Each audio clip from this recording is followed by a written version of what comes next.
journey starts here. Welcome to the podcast, friends. My name is Frank Lotus, and this is the Iceland's Best Podcast. Thank you for tuning in. I have a lot to say, and I'm going to just jump right into it. Okay, so happy summer, everyone. As you can see, the sun is shining brightly. Summer has started here in Iceland. It started in April, and it is already going. It's that time of year. Come to Iceland. The days are getting longer. I'm super excited. It's just, and it's summer has started, and Northern Lights are still happening. Oh my God, I have never seen them this early in the year. Wait, no, this late in the year. Usually you see them while it's still winter, and there's really no spring here. It goes from like winter to summer, basically here in Iceland. And then it goes from summer back to, you get a little bit of a kind of a fall, and then it goes to winter. So I say there's a fall, but the spring here, it's when the days start getting longer and the weather's nice, it's summer. It's time to get out and start doing things. So I want to talk about Northern Lights, and it's this past weekend, tens of millions of people just crossed the Northern Lights off their bucket list. Like, I'm going to Iceland to see the Northern Lights. Well, I saw the Northern Lights in Ohio, and I'm not going anymore. I hope that's not the case. I hope people are still going to come to Iceland to see everything else that's so beautiful in Iceland, but like this Northern Lights phenomenon that is you would normally have to come to someplace like, Iceland or Northern Canada, Alaska. Those are places you can see them in North America. And then, and if you go to Europe, you would come to Iceland, or you would go to like Northern Norway, Northern Sweden, you go to Finland, that's where you would also see Northern Lights. So what happened was there was a sunstorm. Earth.com says a large, complex sunspot cluster, 17 times the size of Earth. Let's not speed past that part. 17 times the size. This, what they made sound insignificant, this large, complex sunspot cluster, 17 times the size. That is how insignificant we are in the universe. So, and we're insignificant. Life is short. Come to Iceland. Now, no, it's, I meet people a lot. I meet people here that, come, and of course people, contact me, like wanting advice and wanting to know where to go and what to do. And I also meet people here that, I'm not, doing any sort of business with, but just running into, I ran into two couples, as a matter of fact, and, during the Northern Lights. All right. So on the 27th and the 28th of April, all right, let's keep it Northern Lights here. 27th and the 28th of April here in Iceland, I witnessed Northern Lights. And so 2 nights in a row, right around the same time, right at midnight. And, the days are getting longer. So on the 27th and 28th of April, the sun was setting at around 10 o'clock, and the sky was clear. So in the west sky, you could still see daylight. All right. But in the sky above, you're seeing Northern Lights. So I have photos in the same shot. You see daylight. You see the daylight horizon, and then, or the horizon of the sunset, and then you see in the dark sky above it the Northern Lights, which truly amazing. Happened 2 nights in a row, and I've never seen Northern Lights and the daylight at the same time. I've always seen Northern Lights when it's like completely dark. All right, so normally Northern Lights go from September. The earliest I've seen them is the 3rd of September. So from September to April, now into May. This past weekend, this solar storm that I was just talking about, people in as as far south as Florida, as far as west as California, from Maine to Florida to California, we're witnessing northern lights. Okay, and then also in the UK, or I should say, also in Europe, places like UK, Ireland, as far north as, or excuse me, as far like from Ireland, and of course north, they were seeing them further north, but as far south as Ireland, down to Germany, Eastern Europe, people are posting pictures, all over the internet of what they saw, and it's truly amazing. I'm glad that so many people got a chance to see the Northern Lights. I feel like, like Iceland is just gatekeeping the Northern Lights. Like, okay, joke. But it's a great place to come see Northern Lights, and you can see them from September till April. Now we know that just right up to the end of April and into May. Now, on the day this past weekend when they were seeing them everywhere else, it was kind of cloudy here. So here in Reykjavik anyway, so I didn't see any Northern Lights. Some folks might have saw some Northern Lights in different parts of the country, but I didn't see any personally. And so I ran into this couple, and the guy was like, "What causes the Northern Lights?" And I'm like, "It's a phenomenon." and basically, like I was looking it up. There's a scientific term. I've looked it up before, and it's very, it can be confusing. It's like what I read was the coronal mass ejection of magnetic field and plasma from the sun's corona, which is the outer layer of the sun's atmosphere, increases. It increases solar activity. So it's increased solar activity. Is what causes the auroras in simple language. Increased solar activity is what causes the auroras, and it's when these energized particles from the coronal mass ejection, when they reach the Earth's magnetic field, they interact with the gases in the Earth's atmosphere, and thus we see the light show that we see. Another thing that I was going to mention, you have, so the Aurora Borealis is the northern lights, and the Aurora Australis is the southern lights. Fun fact. I didn't know that. I guess they see the lights down there too, but they just call it the Aurora, or they call it the southern lights. We call them the southern lights. It's like way south, like in like the South Pole. So that is all I know about Northern Lights. So when people ask me, I go, it's just a phenomenon. It's charged particles in the atmosphere, and if you look it up, you Google it, they'll tell you this happens. These sunstorms happen, every so often. There's some notable ones in the past that I'm not going to mention. But I will mention this. I ran into some folks. I ran into a guy named Frank and his wife, and I didn't catch her name, and they're from Pennsylvania. So if you guys are listening to the podcast, a big hello. Hopefully you'll come back. It was great talking to you. I hope you guys, and I think they told me they did not get a chance to see the Northern Lights, but I hope you got a chance to see them when you got home. That's just a funny story right there.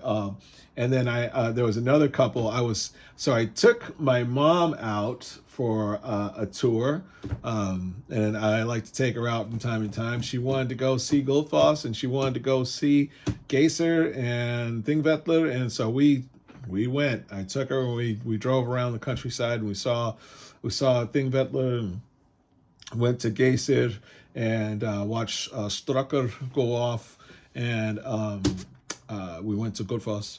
And on the way, there was a van with a flat tire, and so I pull over, and there was two young ladies, and she had already gotten the flat off, and then she was getting the new tire on, and I just kind of stepped in to just give her a hand and just help her the rest of the way there, and we talked, and this was just after the big light show in the United States. And I'm like, and they're like, oh my God, we came over here to Iceland, and now like now there's Northern Lights in in the United States. I can't believe it. And so yeah, but another funny story. You come all the way over here to see the Northern Lights, and they're happening in the U.S. But they were here also that like on the Sunday. So Sunday night, like I said, some people could have seen Northern Lights depending on where you were in Iceland. Like it was kind of cloudy here in Reykjavik, so I didn't see anything. I also ran into a French couple, and so this time of year, so in May is when you'll see all the little baby lambs. Like so, all the they've had their babies. The sheep have had their baby lambs, and now the little baby lambs are getting big enough to where they can go and roam with the rest of the lamb, with the rest of the sheep, I should say. And so like in like April, over the winter they keep the sheep indoors. The sheep and the lamb, they keep them indoors. And then in April it's time to make babies. So they're making babies, and the babies are born in early May, and then throughout May. And so like we're driving through the countryside, and you see all the sheep out, and you see the little baby lambs, and they're so cute. And they fend for themselves all year round. So like if you see them, you'll see them on the road, and you want to slow down because they're skittish. They can be spooked really easily. If you blow your horn, which is, it's not a good idea to blow your horn at them, because there's you want to, if you're going to blow your horn, you want to slow down, because you don't know which way they're going to run. They could run out in front of the car instead of running out to the side of the road. And then sometimes they're on the side of the road, and there's a drop off on the side of the road, so they're not going to just jump off into the, they're not going to do that. They might run into the road. At any rate, so I'm coming down, and I see a whole big group of lamb, and then there's a sheep there at an electrified fence, and then there's a little baby on this side of the fence, on the roadside. I'm like, oh no. And he looked like he was stuck on the other side. So I pull over. There was another car that had just pulled over, and I said there was a guy and this girl, and I said, did you see what I just saw? And he was like, yeah, I'm gonna go and walk down through the field and see if I can get save the baby, save the lamb. And so I went, and I just walked down the side of the road just to see what was going to happen. And what happens in these situations, the lamb, they figure it out. Like that little baby got itself on that side, and it will get itself out. And there's no real reason to go, over there and, and see if you can help. But, it was a good gesture. I had the same thing on my mind. But as soon as he got over there, I'm on the roadside. So like I'm on the side of the road, and there's a ditch, and then there's on the other side of the ditch, there's the fence, and the baby was on my side of the fence. And here's this man on the other side, this French man, this nice French man. And while he was going down, there was a male, sheep, and he made a noise like, and he charged him, and he, just a couple steps just to show him he's like, you're in the wrong place. You're not wanted here. And anyways, as he got closer to the baby lamb, the lamb came back on the other side of the fence where it belonged.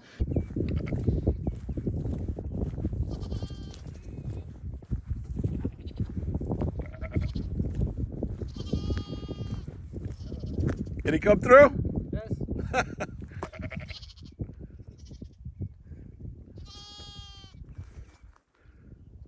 I think that's Dad right there. That's Papa. he's a little angry. Can't remember her name. She's from Virginia Tech. She's here studying. She's doing energy studies at the University of Reykjavik. And I told her about my podcast. I said, check out my podcast. I'll say hello. So here's your hello. I'm sorry I can't remember your name, but here's your hello. And but yeah, keep listening, and reach out to me. In the first episode of this podcast is all the contact information. So you can send me a DM on Instagram. You can send me, you could leave a comment on anything on YouTube. And you can also send me an email, Iceland's Best, the number one at gmail.com. So Iceland's Best, the number one at gmail.com. Send me an email there. And if you have questions, I'm going to do another questions episode soon. So it's been a while since my last episode. And I'm going to do what I can to make these a little bit more frequent. Because people are reaching out to me and asking me if I'm still doing it, and yes, I am. I am definitely doing it. It's on my mind. Summer is here, so there's going to be a lot to see. There's going to be a lot to talk about, and this Northern Lights thing, this is going to be something that people are going to be talking about for many, many, many years to come in the United States and in Europe and all these places where people got a chance to see the Northern Lights that don't normally get a chance to see the Northern Lights. So just because you saw the Northern Lights, do not cross Iceland off your bucket list, please. Please do not do that. There's still a chance to see the Northern Lights in Iceland, so. Anyway, but there's so much more to see. There's just so much. And come here and be safe. And if you want, contact me for a one-on-one, and I can help you plan your trip, or we can just have a conversation about Iceland and what you want to do, and we'll try to point you in the right direction, and give you some helpful hints and helpful tips. Some pro tips as to what to do, where to go, what to see. There's so much to see, so many museums, so many mountains, so many waterfalls, so much lush green countryside. There's sheep, there's lamb, there's horses. The horses are so beautiful. Oh my God. There's a place just not too far from Geysir where you go to see on the Golden Circle. And the farm is called Brew. And you go there, like it's right on the side of the road, and they have, usually there's a few horses there, and there's a big sign that says horse candy, and you can put some money in there. It's an honor system. It's a big cabinet, and you put money in there, and you get they call it horse candy, but it's basically just, it's like horse pellets, like, dry horse food. And you put money in there, and you can grab some, and you go over and you can feed it to the horses, and they'll eat it out of your hand. And it's a really cool thing to do because the horses are so beautiful, and they only know love, and they're just so awesome. And if you see a horse, the thing to say to the horse is "kupa kupa." That's what people say to a horse. Like you say, like if you were talking to a cat and you say "here, kitty, kitty, kitty," to a horse you say "kupa kupa." And kupa kupa, and they understand it, because that's what Icelandic people say to horses, and so you say it to a group of horses, and they'll look up, like, all right, what you talking to them? What now you're speaking my language? What's happening? But anyway, so yeah, that farm is called Brew. And you can find it. It's on the main road just past Geysir, between Geysir and Gullfoss. And so we stopped and fed the horses. And I've taken other friends out there that have come from the U.S. and I've taken on tours here. And I take them out there, and we to feed the horses. And it's a temptation to feed horses. There are other places where you can stop, and people do stop, and they'll feed the horses bread. For some reason, people think that horses, are supposed to eat bread. They're not. It's not part of their diet. They will eat it. If you give it to them, they'll eat it. Because it's, I don't know. Bread is, I don't know. They like it, but they're not supposed to be eating it. So don't do that. Don't stop and feed somebody else's horses, because that's not what they're supposed to eat. They eat hay, and it's acceptable to take pictures of people's horses and things like that. That's not a problem. The problem lies where people don't get their car all the way off the road. They pull off like 2 wheels on the road and 2 wheels off the road. That's just dangerous. There's a lot of traffic, especially this time of year, it's coming to the high season. A lot of folks traveling in the countryside, and the roads are narrow enough. And without, someone parking, two wheels on, two wheels off on the side of the road, it's just not acceptable. There are many places to pull over, and then places where you can't pull over, it's like you're just gonna have to deal with that. You can't pull over there. Maybe you'll have to drive a half a mile down, or half a kilometer away, and park there, and then walk back to take a picture of whatever you were going to take a picture of. So that all just leads into being safe, having common sense. Same things. You wouldn't do that in the U.S. You wouldn't, like on the highway. You wouldn't just pull over on the side of the highway with cars just whooshing by you, to take a picture of something. You're putting yourself and other people around you in danger. So don't do that. But come enjoy the horses, come enjoy the scenery. I think I've talked enough on this podcast. I think I covered everything I wanted to cover. I wanted to talk about Northern Lights and happy summer, and the summer is here, and so much to do. And at this point, I am just repeating myself. So thanks again.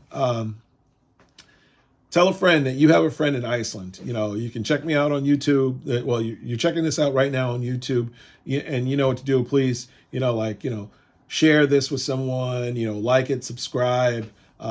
Send me an email at icelandsbest1@gmail.com. Check out the Instagram, and you can leave me a DM there and leave a comment, share, do all that great stuff. Keep the algorithm happy, because we're all bowing down to the algorithm of the night. Thank you so much for so much for listening. And again, thanks for the emails. Thanks for the people that are reaching out. And again, Carrie Lee, Catherine, I'm glad you guys got your tire fixed. Frank and your wife from Pennsylvania, that's your shout out. I hope you saw the Northern Lights once again. And to that French couple, I don't know, I didn't even give them my information. If for some reason you happen upon this, hey guys, good job out there with that lamb. And with that, I'm going to say over and out. And don't forget, tell a friend that you have a friend in Iceland.